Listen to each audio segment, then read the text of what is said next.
ये बहुत खुशी की बात है, ख़ास तौर पर हमारे शहर मेहरापुर के लिए बड़े एजाज़ की बात है कि यहाँ पे किताबी मेला जो है ना मुनक़्क़द किया गया है सच्चल कम्युनिटी सेंटर की तरफ से।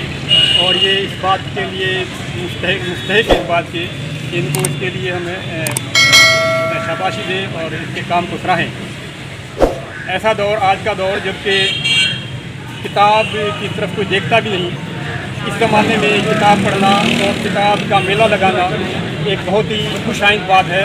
काश के लोग किताबों की तरफ तवज्जो कर सकें। और दोस्तों को यहाँ बहुत कम पता होगा, मेहरापुर के दोस्तों को कम पता होगा, हमें वली जो बैठे हैं तो कम पता होगा मेहरापुर के दोस्तों को कि 1965 में यहाँ पे लाइब्रेरी थी मेहरापुर में, बहुत बड़ी लाइब्रेरी थी। और इतनी बड़ी लाइब्रेरी थी कि ये जो हाल है इससे बड़ी थी, बहुत बड़ा टेबल था। शौकत अली खानलोजी साहब के ज़माने में बहुत बड़ी लाइब्रेरी थी वो। और उसका जो इफ्तिताह किया था वो जनाब मुस्तफ़ा ज़ैदी, मशहूर शायर, commissioner, deputy commissioner Nawab Shah के थे उस ज़माने में, उसने उसका इफ्तिताह किया था। और उसमें हर तरह के अखबारात और हर तरह की जो है वो मौजूद थी। उस ज़माने में पढ़ने का शौक़ था, बाद में वो ख़त्म कर दी गई, बहरहाल बदकिस्मती मेहरापुर की। लेकिन ये है कि किताब का शौक़ जो है वो इंसान के लिए बेज़रूरी है, इंसान को शऊर अता करता है, इंसान में इंसानियत पैदा करता है, जहालत से दूर करता है।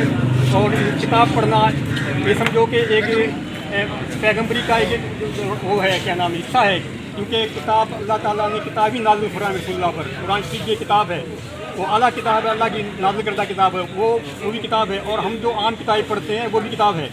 और किताब पढ़ने से चाहे वो किसी किस्म की हो, यही नहीं कि उसमें नॉलेज आता है, नॉलेज के अलावा उसमें अल्फाज को पढ़ने का तरीका आता है, उसमें माशरे का पता चलता है, तहज़ीब का पता चलता है, अखलाकियात पता चलता है। हर तरह की चीज़ जो है हमें बहुत फ़ायदा देती हैं। इसके साथ ही मैं अपनी बात ख़त्म करता हूँ। मेहरबानी।